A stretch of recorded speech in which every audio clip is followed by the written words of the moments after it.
Su almıyor şikayetiyle geldi. Pompaları onarılacak. Testlerini yapacağız.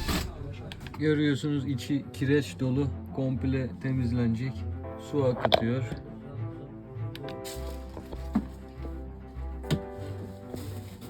İçi komple kireç.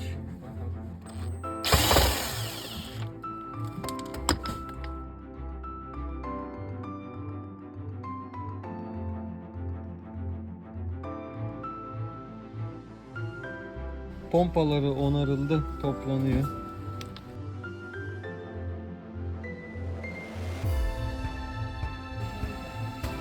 Kireç bakımları yapıldı.